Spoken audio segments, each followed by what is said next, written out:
Hello, everybody, and welcome. Welcome to 10 Experiments to Boost Customer Engagement, brought to you by Upshot AI. We're so pleased to have all of you join us today and really look forward to sharing with you what we do here and to figure out if we might be a good fit for you. A couple of housekeeping items for today. For everybody, this session is going to be recorded, but a link for the recording will be shared with all of you after the event. And you can send in your questions at any time during the event using the chat feature. And we will be going through live Q&A at the end of the webinar. So let's go ahead and go over a bit of our agenda today. We will be going through a few line items. One, what is experimentation in product and marketing? Second, why experimentation is the new normal? The third, the different types of experiments. Fourth, 3 ingredients to create and run superior experiments. And fifth, inspiring case studies. We definitely are looking to have a lot of fun with you all for sure. And we've got 2 awesome speakers today. We have Casey, who has 20 years of experience in product management and consulting. Casey heads our customer success operations at Upshot AI. He advises our clients on products and marketing teams in solving user engagement, retention, and conversion problems. Naren has over 15 years in product management and customer engagement. Naren's been instrumental in building and publishing more than 200 mobile apps and games in iOS, Android, and BlackBerry platforms. And presently, he is a co-founder and the head of product at Upshot AI. And I am Terry Bailey. I'm your moderator today, and I'm the Senior Business Development Manager here at Upshot AI. So let's go ahead and go into our webinar topic. First up, we're going to go to KC, and we're going to hear his views on what experimentation is, why it matters, and what product or marketing professional needs to do to create and run a really effective experiment. Casey, take it over. Okay. I hope wherever you are in the world, you're safe, you're fine, and good morning, good evening. So here we are in the webinar for experimentation. It's a topic that's really close to our hearts here at Upshot. We hope that we're going to make a lot of sense to you and that you'll walk away with some great points. So first up, let's do a check-in. If you are a product or a marketing professional, you are usually going to combat any of these problems. You are going to work on conversions. You are going to make sure that your product has great adoption, that people are visiting your applications or websites again and again, and there is very little churn. So these are the kind of problems. If you are working on any of these problems, then you are in luck today, because we are going to talk about what you can do to solve these problems. So let's right ahead. We'll jump into the topic by beginning to talk about success, because ultimately that's what we are in.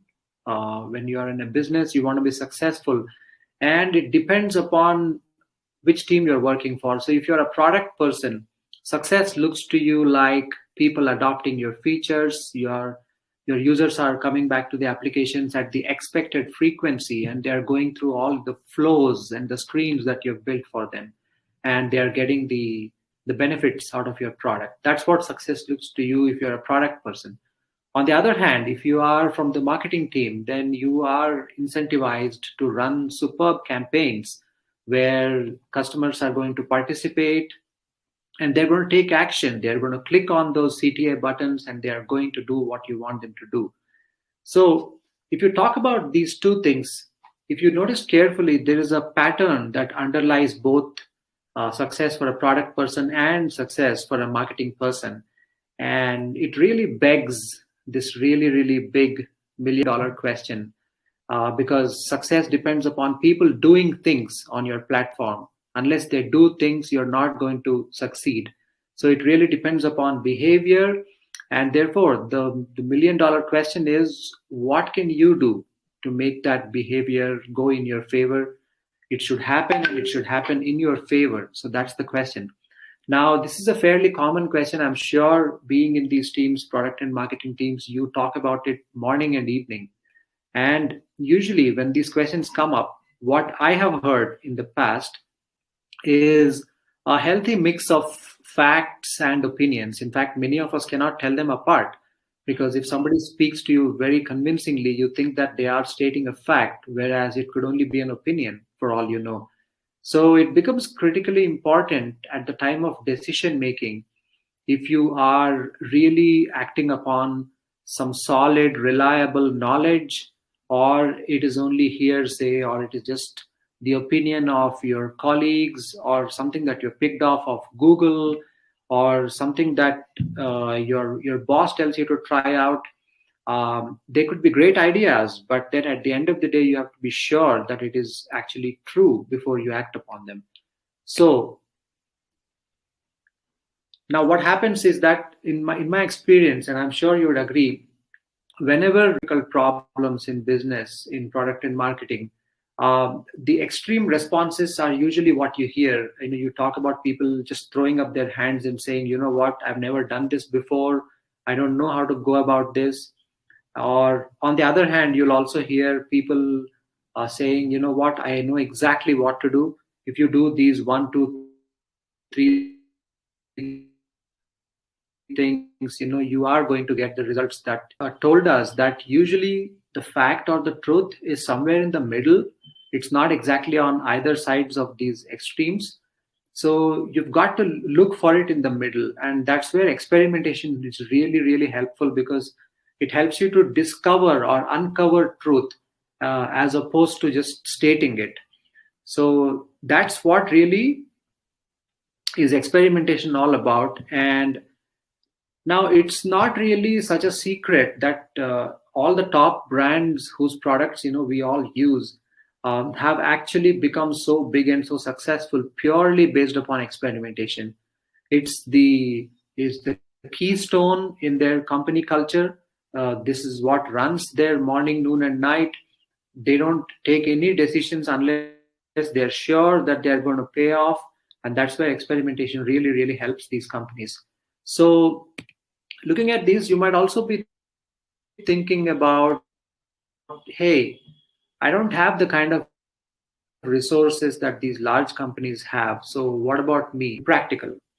And what I have to say, I think you are still in a business. You still have to make high quality decisions.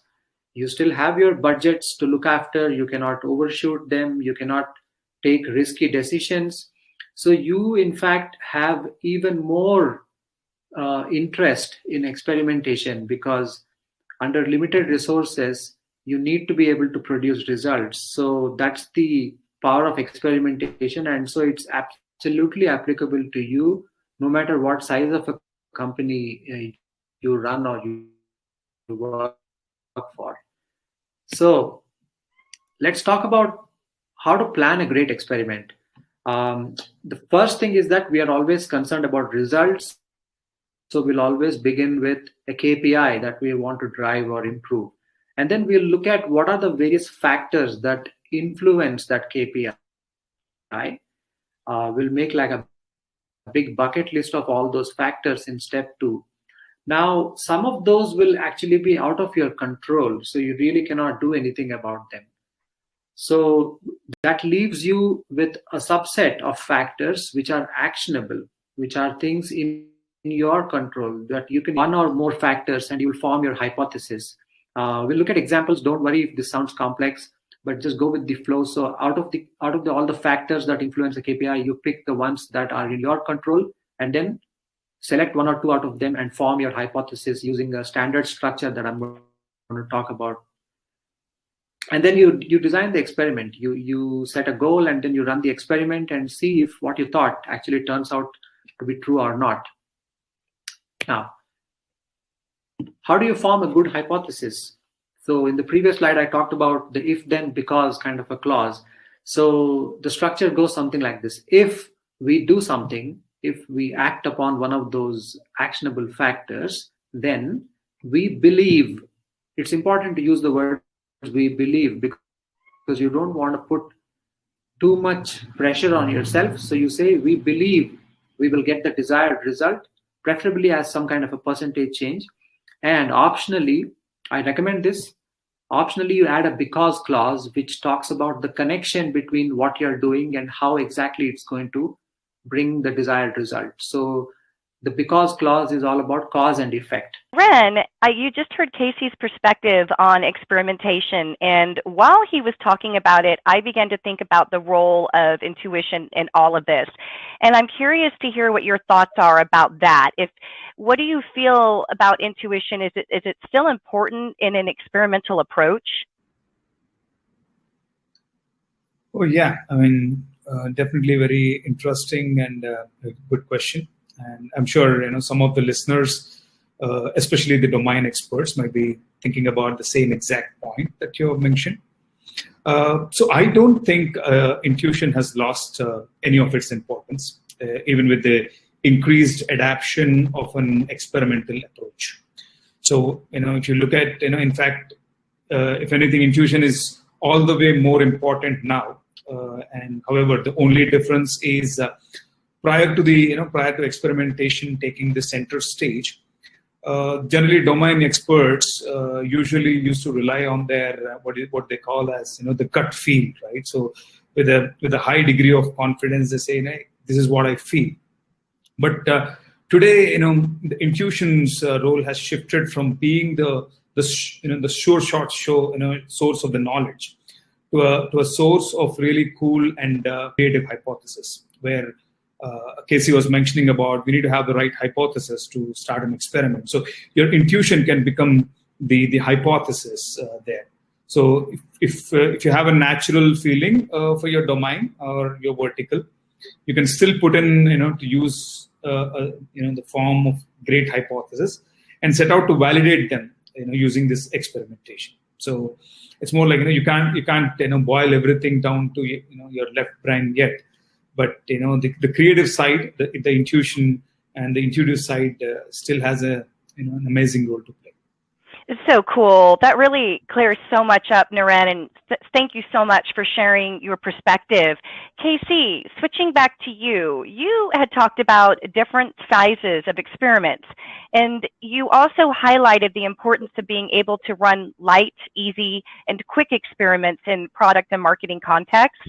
Can you spend some time describing these experiments? Yeah, happy to do that, Terry. Thank you. So we've actually made a collection of 10 experiments that we ran along with the lessons we learned, and this is the meat of the whole presentation. And we really hope that these things are interesting. So the first experiment that my team ran was to look at the how to increase the open rate of a triggered email. Now, there was this SaaS company who's our client, and they send out this welcome email which contains important URLs and other important content. But the problem was that people were not opening it, and they asked us how we can solve that problem. And so we began to apply this whole experimental thinking. And the first thing we said is, okay, what are the kind of variables that we can action upon? So we could toy around with the subject line, or we could toy around with the timing. And so we chose to go with timing because our hunch was that we in this team we try to get into the user's shoes, and we ask ourselves, okay, what might be causing the user to think or act in a certain way? So when we thought about why they might be not opening these mails, a possible reason occurred to us, like because of their past experience. Today it's like whatever you sign up for on the internet, you get a welcome email as soon as you sign up. There's practically no delay between you signing up, hitting that button, and you getting that email. So, and people have opened those mails in the past and they've found nothing really earth-shattering or something important. So they got trained over a period of time to ignore those mails. We thought that's the problem. And so the hypothesis we formed was, if we could play around with a bit of delay in sending that mail, that would kind of bypass this kind of a well-learned shortcut. And then we believe that a higher percentage of users would open it if we just do something as simple as delaying that mail. And we tried different variants, because now the next question is, well, delay by how much? So our control was 0 minutes. And then we tried 15-minute delay, a 30-minute delay, and a 1-hour delay. And what we saw is that the 30-minute delay performed the best, and it boosted the open rates by 38%. So that was one type of an experiment we ran for a SaaS company. Now coming up is a marketing use case. Again, it's a very popular thing we hear from our marketing clients. They are heavily into push notifications because they are so powerful and so nifty little tools to create engagement. Now, one of the challenges is that, again, people are almost trained to ignore push notifications because they are flooded by them. We all agree we are all customers of different companies, and we all have mobile apps. Like, among the things that we could toy around with, copy was not really high priority for us. We wanted to toy around with the frequency and also the relevance, because again, we thought, hey, there's no point in sending something every day which is of low relevance, because that's what usually happens. So we should do something different. And so our hypothesis was, we will reduce the frequency to only twice a week. But to make up for that, we are going to make them very relevant, very personalized. And that, we believe, is going to improve the performance of the click-through rate. So what did we learn from doing this experiment? It was an outstanding success. The click-through rate almost tripled. So it went up by 193%. And this also raised a very interesting point for us, that in fact, we ended up discussing with our client that the marketing teams, if they have a daily calendar, usually they get exhausted, add value every single day. So this was something that we learned to respect and to kind of go with it thereafter. So in fact, I remember, Naren, you ran some experiments also some time ago. So can you talk about your perspective as a product guy? Sure. Thanks, Casey, for sharing those experiments. So yeah, so this was again a few years ago, and even before we started building up Short as a product. And I'm talking about these as a product professional. So back then, I was managing a mobile application for a client as a product manager, and the applications, the application was a content app, so it had a lot of articles, and our major goal there was to drive more shares of the content. So whenever a user reads an article, at the end of the article we had this feature in the product which has options of people can liking the content, people can leave a comment, or they can share this content. Because what we believed is, if a content that is shared by a peer, it will definitely have a more value, instead of a company pushing the same content to that user.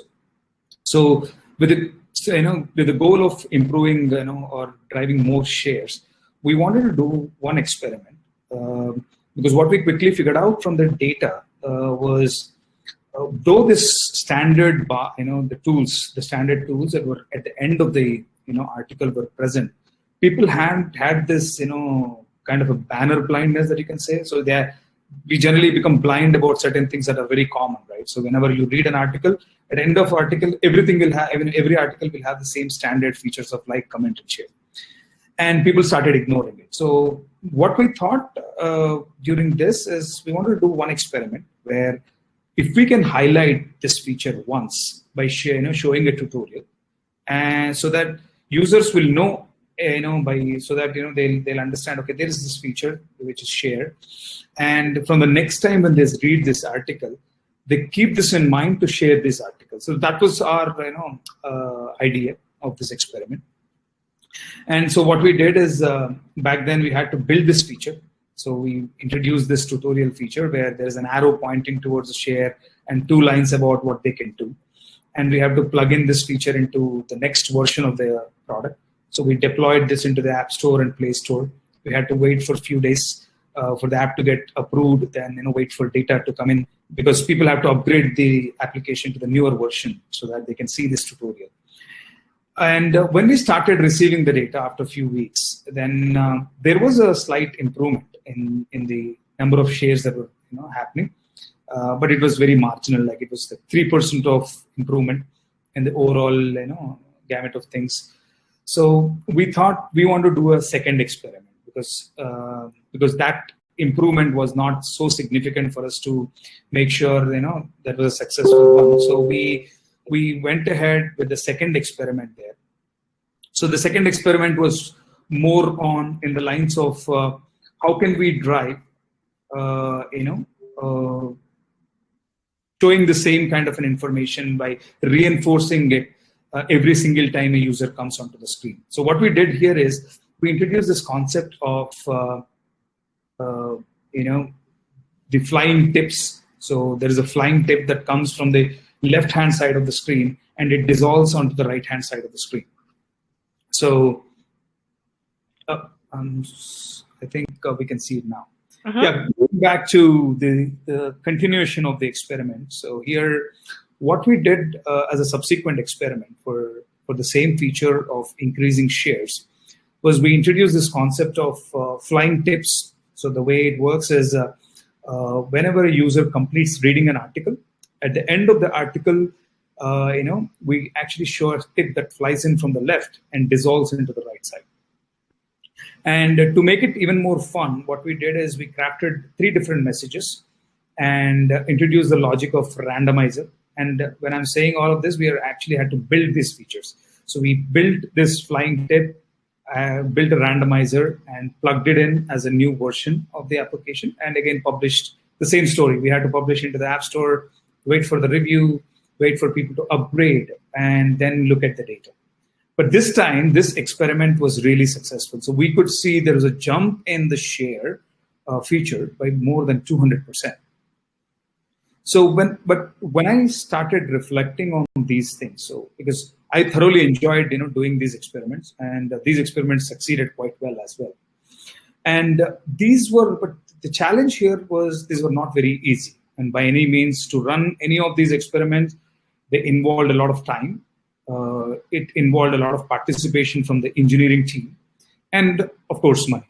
And on top of it, we also had to wait for the App Store and Play Store to approve our apps. People have to upgrade their app to the latest version and wait a lot of days. I mean, sometimes weeks to gather the results there.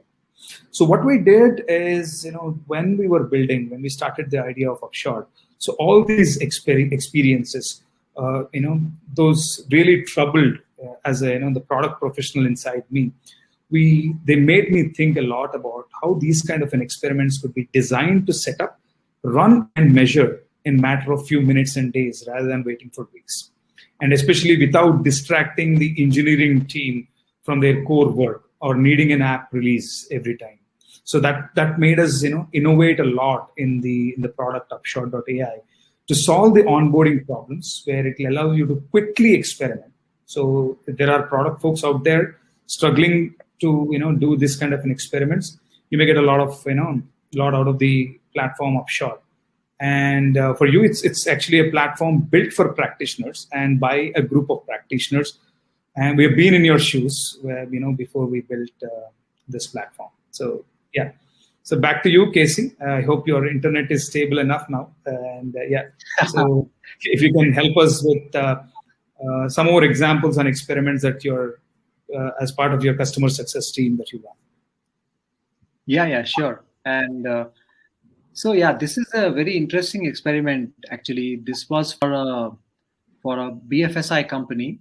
They had this mobile app with lots of very powerful calculators and other features, and also with a lot of personal finance management related content. So things like how to save money, how to stay out of debt, really good articles. Now, the challenge that they had was that they had a low weekly retention rate, and for some reason, it was very important to them.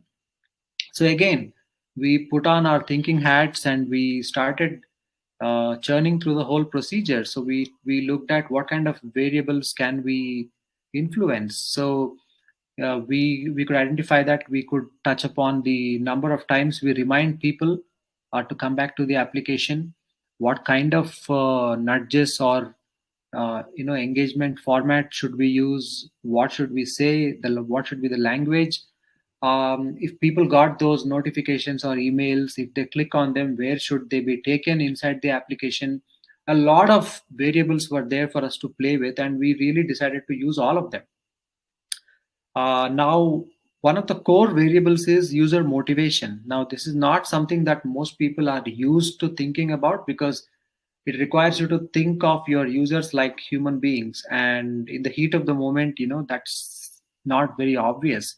We tend to think of people as people with some need or some want, but we also gain a lot if we think of them as people with motivations. And sometimes people have problems getting motivated, they have problems feeling like opening the app. So how can you help them with that kind of a scenario?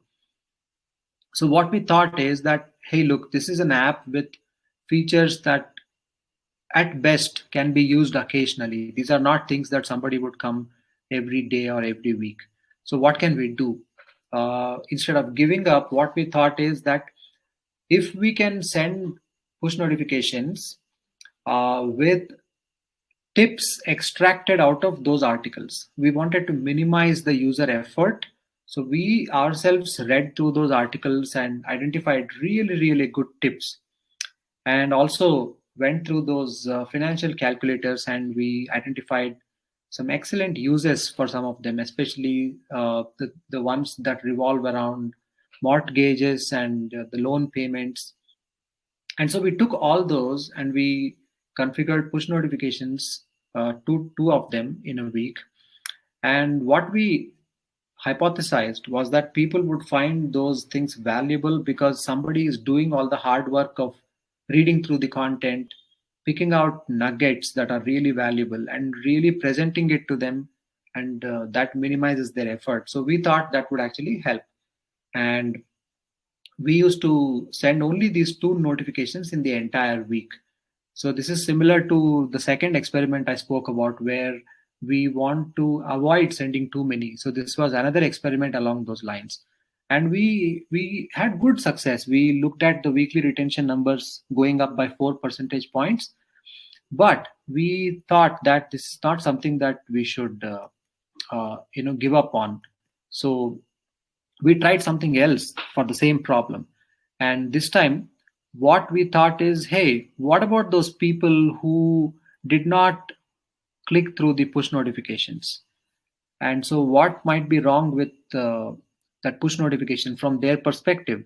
So we thought that, they might look at the copy and decide, what, this is not of interest to me, I'm not going to read it. So this made us think, okay, the challenge is that people are able to look at the copy and decide. So just what if we put them in a game situation, we put them in a fun situation, and based upon the result of that game, we randomly pick up an article and show it to them. We just wanted to try and see how that works.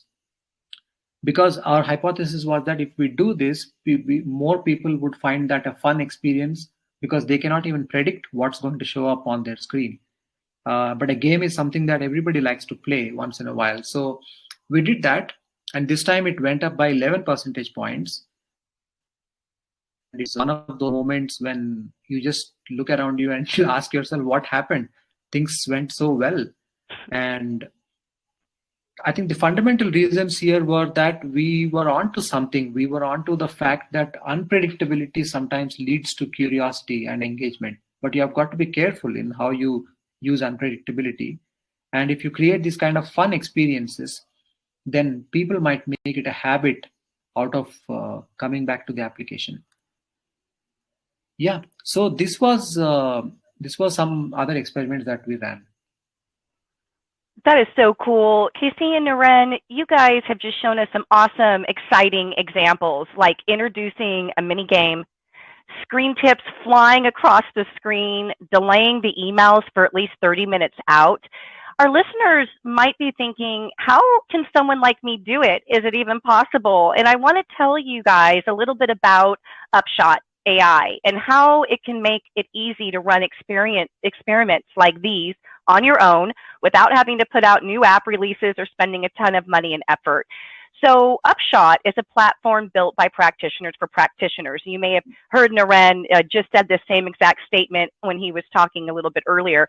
Out of our experience of managing hundreds of millions of mobile users to hit engagement, retention, and monetization numbers, we have built out features that really drive outcomes home.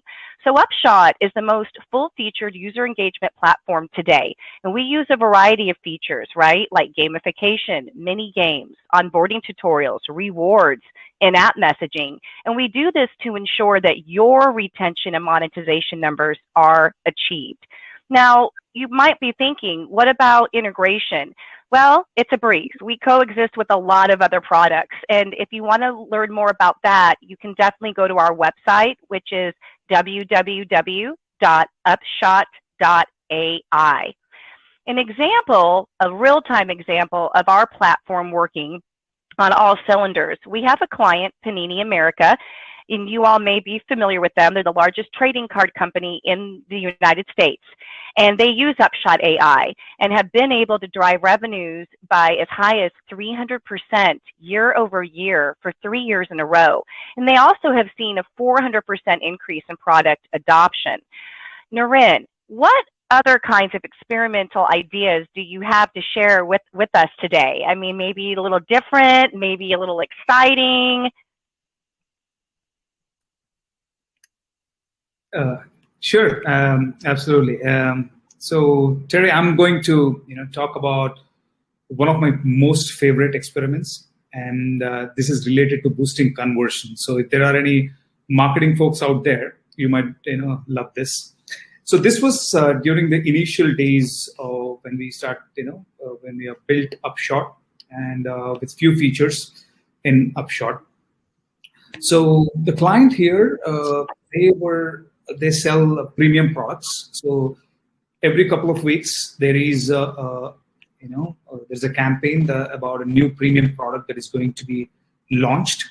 Now, the standard practice that they used to follow is on the day -1. So, for example, if the company is launching a premium product tomorrow, just a day before, they used to send a push notification and an email campaign with a coupon to all the users, mentioning, hey, there's a new premium product that is going to be released tomorrow, and here is a coupon that you can use to get like 5%, 10%, discount there.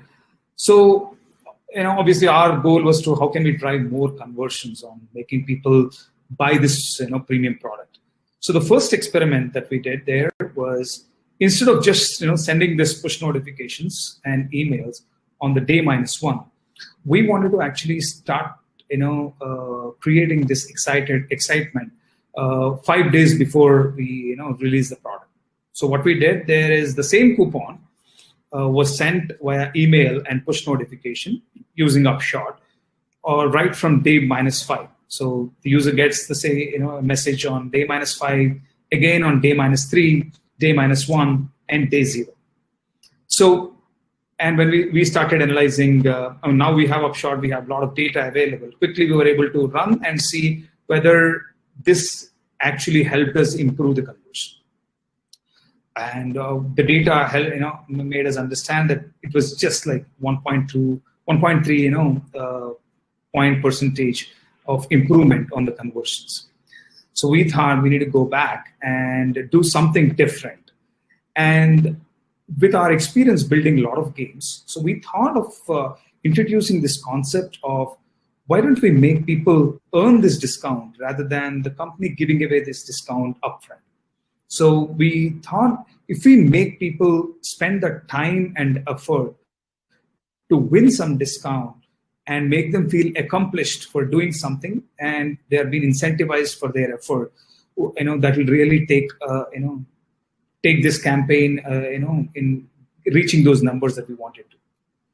So in this experiment, what we did is on the day -5, we sent a push notification to the users saying, hey, there is this quest where you need to tap on this push notification and it will open the app, directly taking the user to the product page of the launch.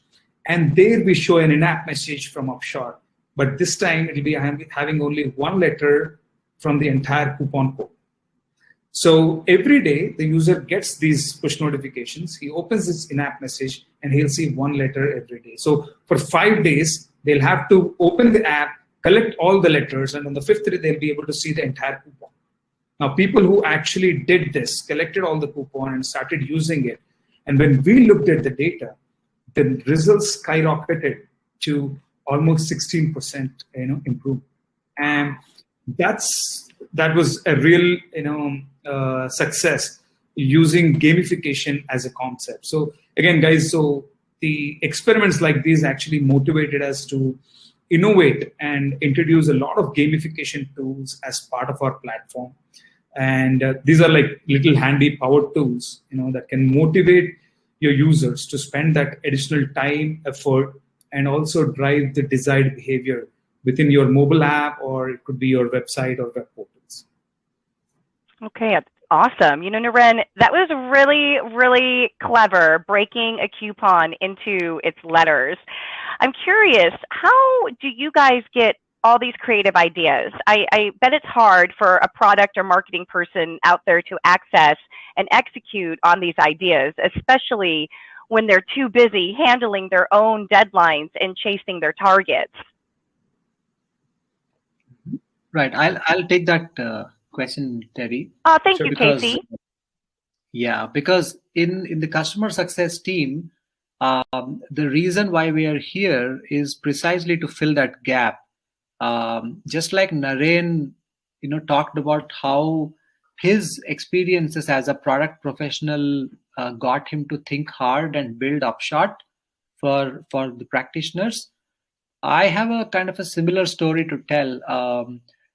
When we analyzed how SaaS platforms around the world are facing a lot of difficulties in terms of adoption and in terms of people who buy it, do they actually reach where they want to go, or it's just a purchase and then there is no there's no second purchase anymore. We thought that it is extremely important that after somebody buys a powerful platform which can help them do all these kinds of crazy and amazing clever things, it's no use abandoning them on their own. And because we have run 4,000 plus experiments over the last 4 years, obviously it gives a lot of expertise, and we have what I like to call within the company as an idea bank, something we visit often to draw ideas out of that bank and adopt it in different situations. So that is really the reason why the customer success team exists. And all these campaigns that you have been seeing so far, hearing it from me and Naren, these kind of campaigns have been born out of that kind of a team working with the customers, with the clients. So that's how the product and the customer success together can really help our clients solve problems. Awesome. Okay, so I'm going to go finish up with a couple more experiments. These are also quite fun and interesting. And after that, we will move to Q&A. So experiment number 9 is about boosting feature conversions. Now, this is very important for product professionals. Now, this particular client of ours already had onboarding tutorials when they came to us. So this was not like one of those products which did not have an onboarding tutorial. So they already had it. The users already saw those tutorials, but even then they were not going to that particular feature on the website and using that feature. So that's when they came to us. And again, by now you must be used to looking at this list of variables that we talk about. So we decided that emphasizing the benefits of this feature might actually do something, because we don't want to assume that people know why a certain feature is there on on the user interface. So we thought, let's play around with benefits. Let's try some timing and some copy. Let's build some curiosity. Let's try to tap into some sense of fun, and also try to build some user conviction or user confidence.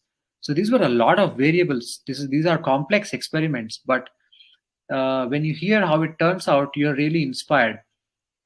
So what we thought when we put ourselves into a user's shoes is, hey, I don't want to be told by anybody what to do and how to do it. So the moment you show me onboarding tutorials, you know what I'm going to do? I'm going to look for the X button. I'm going to click on that. And that's the end of your onboarding. Because I want to jump right in. I want to figure things out for myself. And so this is one of the most common reactions to users who receive onboarding flows. So what we thought is, hey, how can we get around that kind of a mentality in the users? How about if we show them a pop quiz on the feature, not teach them, not tell them what to do, but to make a fun experience in terms of a pop quiz. And you know how those pop quizzes you must have seen on TV, or even Amazon has some of those nowadays, where some of the choices are directly about the unused feature and its benefits. And in fact, we also pushed its popularity. Like, 42,000 people have used that in the last 24 hours. All kinds of good stuff, proof and benefits, but we hide them as one of the choices in the quiz answers.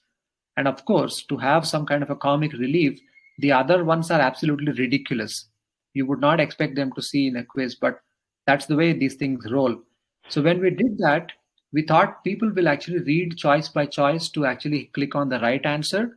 And then when they notice, among all that humor, when they notice the answer which they know is the real answer, it will be registered on their brain. And it will also tell them that other people are using it. So that was how we framed the feature's benefits and popularity within a bunch of humor around it. And this was insane. When we ran this experiment, it blew up that feature. In fact, our client just couldn't stop calling us, and they were like, what did you guys do? We are seeing like 10x growth on the feature. And in fact, it was incredibly simple. And you should not be surprised that this idea is now so well known that all the big companies, most of them, especially where they have got lots of traffic on a mobile app or on a website, like Amazon does it. Alibaba, I'm told, has done it in China for the last 3-4 years. So these kind of things are now the in things, because you are trying to find a way around the user's resistance. And it's very important that you should be able to do that. Otherwise, you are running a risk of putting up things that they will simply click and dismiss. So that's what we call zero resistance nudges. I just love that phrase, and it's actually true. You want a nudge which does not put up resistance. So and I'm going to close up by talking about the last experiment of today, which is another classic requirement for many companies, especially the ones with mobile apps, is how do we boost our daily users? We don't have enough. We have got a large install base, but we don't have enough people visiting the application. And so we thought of different variables again, and we thought, what? We probably might be running the risk of overexposure here. So we should not be sending daily reminders. And instead, how about we create an incentive situation? We tell people, you come to the application, you do these kind of things within the application, use these features, go to this section, look at this, read that, etc., etc. We laid out a list of behaviors, and we said, if you do this every day, we are going to give you points. And sooner or later, those points turn into privileges for you within the application. And why we thought these privileges will make sense is because we told our client, hey, please do not sell them. Please do not sell these privileges. The only way to reach those privileges should be coming to the application daily and doing those behaviors. And at the same time, make that count, make the privilege actually useful. make sure that it matters. And when we did that, we saw about 1.5 times boost in the DAUs. And this is excellent if you are handling an application with occasional use and you don't have any way to bring your people to the application daily. You might seriously want to consider things like creating privileges within the application. But again, remember that all these things require you to have a really good toolkit. So on that, I will bring this list of experiments to an end. Terry, you had a message for everybody? Yes, absolutely. So first of all, we're going to be open for Q&A, and we've got some time here in the webinar chat room. And I see that we have a really active participant, Nishith, who has asked us some great questions. We also have really good news for all of you out there. We're giving away a free 1-hour consulting session with both Casey and Naren. This is like huge, guys. So you can talk to them about your products and any experiment ideas that you would like to try out. Make sure you do not miss out on this opportunity. We don't do this often. Typically, it's just a demo. And if you're interested, please, and if you want to know more about Upshot AI, feel free to send me an email. And my email address is Terry, Terri, .Bailey, BAILEY, at Upshot, UPSHOT.AI. But gentlemen, let's go ahead, and we've got 3 great questions from Nishith, and one of which he asked how to increase conversion percentages, i.e. for a GTM activity and a scholarship test, I can't read, guys, sorry, test series where new active users are participating in the scholarship test, but due to exciting tangible rewards, but not purchasing our plus subscription of our services, how to improve the conversion percentages? Okay, I can go first. Okay. Again, remember, Nishith, thank you for asking this question, but remember that our answers are going to be mostly off the cuff. You can talk to us later if you want more detailed answers. But I think what you're trying to ask, let me rephrase your question, is that you have a go-to-market activity where you're trying to market a scholarship test. In fact, a series of tests. I'm assuming that whoever takes this test and gets some score, they are going to win some scholarships. Now, you're saying that users are participating due to the rewards, but they are not going ahead and purchasing the subscription of your services. So probably what I would look at is 2 things really quickly. One is I would also look at your competition, what they are doing, especially if you are in a domain where there are a lot of people offering similar service. You have to have a strong differentiation on some front, and it has to be very clear to the users themselves. So one of the risks that I see sometimes in marketing is we have created a differentiation, but it's somehow not clear to the end users.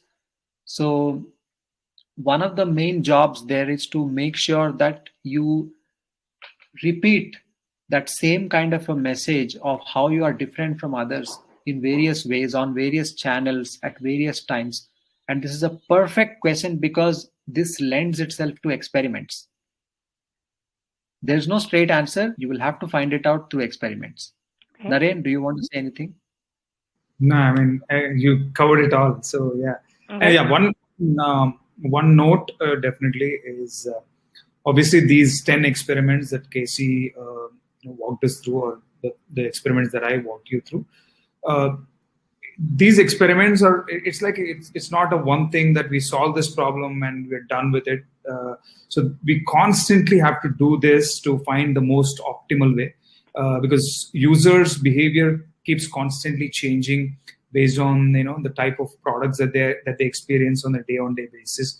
So experimentation is a continuous process, and there is no one common experiment that will work for every application. Or even if it is exact similar kind of an application, whatever experiment that worked on one app may not work on the other. Okay. So he Also, Nishith also had a follow-up to that, and he had stated also to reduce the drop-off from enrollment number to participations, we ran a campaign, IVRS reminder call at D-Day at T1 day, and this experiment has shown 10 PC point increment in reducing the drop-off. I think he's just trying to share good news, Terry. Yay! Okay, here's another question from him though. What other activities can we do to reduce the drop-off from enrollment to participation? And he also has asked, is WhatsApp marketing a good way to nudge the enrollers for a scholarship test? Yeah, so Nishith, you have to keep in mind that this is an experimentation webinar. So if I gave you an answer, I would be making the exact same mistake that a lot of people make out there, which is giving opinions and thinking that they're answers. So what I would say is you have some really good questions. So as far as the ingredients of experiments go, let me pull up that slide real quick. I think that you've got really good question. You've spotted something curious, or you're having a really good question. Now, what you should do from now on is to frame experiments, to lay out your hypothesis. It's really good to always have a cause and effect discussion before you form a hypothesis, and then put it out and test it. The best part of experimentation is that you should not go in a big bang approach. If you want to try out WhatsApp, the best thing is try it out on a few people. Because if you try on everybody, whom are you going to compare against? You have to leave a few people out, pick a group of people, run this experiment on them, and then see if it makes sense to you. If it does, slowly ramp it up and then cover as much of your user base as possible. That's one of the greatest advantages of experiment is it saves you a lot of money, a lot of heartache. You don't want to pump all your money into one hunch or one guess. Great. And to answer, Nishith, go ahead and email me, and we would love to set up a call to get on with you and walk you through our platform in greater detail and give you a catered approach. We so appreciate you stating that you would like to work with Upshot in the future. We love that we align with your interests for sure.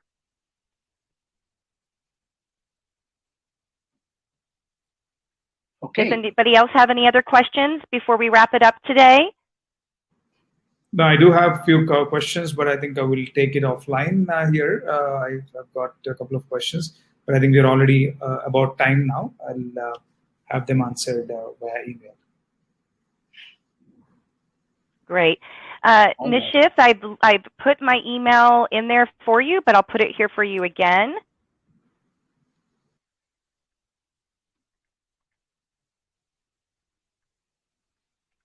And maybe if you could show that slide again, Casey, with my email address, so that way they can jot it down before we sign off. Sure, Terry. Yep. Thank you so much. I got that slide. Perfect. All right. Well, I think that this was a very informative webinar today, and we look forward to getting your questions. We look forward to setting up those 1-hour calls with you all, so that way we can go over your awesome ideas, and we can definitely try that out. Sure. Thanks, everyone. Thanks, Casey. Thanks, Terry. Thank you. And I apologize for the interruption in between. Don't tell me you did some experiments with your internet before this call. That's right. No, I did not. Somebody else did an experiment on me, though. Great. All right. I guess. All right. I think fantastic. Thank you so much, everybody, for your time. I hope you have a good evening, good day. Take care. Bye-bye. Bye now.